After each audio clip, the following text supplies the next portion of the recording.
আজ এটা 20 জনের দেখতে না এটা একেবারে টোন কেতা বালিশ আন্ডি ডেকসি জিনিসপত্র খাইবার জিনিস সব বেকিন আছে যারা বেশি ক্ষতিগ্রস্ত ইয়ে তারারে দিবল্লা এসে দেরি তারা বেশি দোয়া করির আলহামদুলিল্লাহ যারা মানব সেবা করে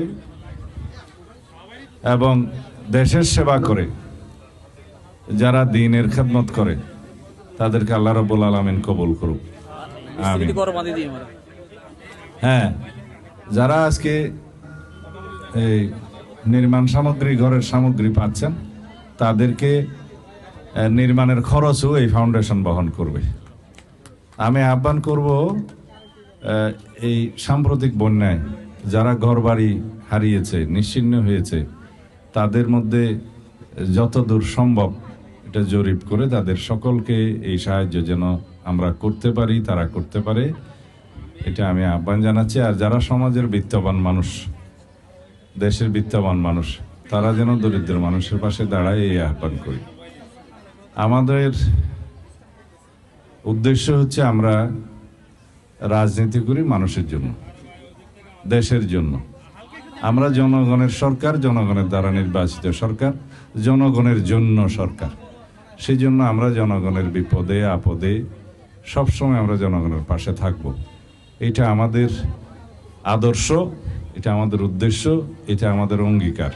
আমাদের নেতা বাংলাদেশের প্রধানমন্ত্রী মাননীয় প্রধানমন্ত্রী জনাব তারেক রহমান এমন একটি নীতি প্রণয়ন করেছেন, সবার আগে বাংলাদেশ এবং ক্ষমতার আগে জনতা। আমাদের জন্য ক্ষমতা নয়, আমরা দায়িত্বপ্রাপ্ত, আমরা জনগণের জন্য। সব সময় বন্যা বা অন্য যে কোনো প্রাকৃতিক দুর্যোগের সময় আমরা আপনাদের পাশে থাকবো ইনশাআল্লাহ।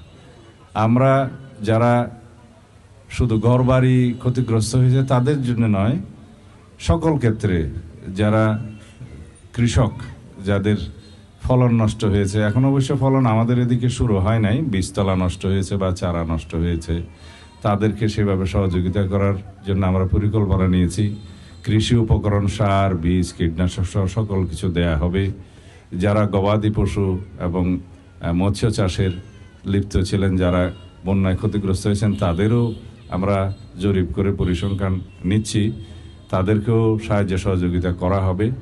এইভাবে সমস্ত জায়গায় এই স্কুল, কলেজ, মাদ্রাসা, শিক্ষা প্রতিষ্ঠান সকল কিছু এবং রাস্তাঘাট যেখানে যা কিছু ক্ষতিগ্রস্ত হয়েছে সব কিছু আমরা জরিপ পরিচালনা করে সেগুলো মেরামতের ব্যবস্থা নেব ইনশাআল্লাহ।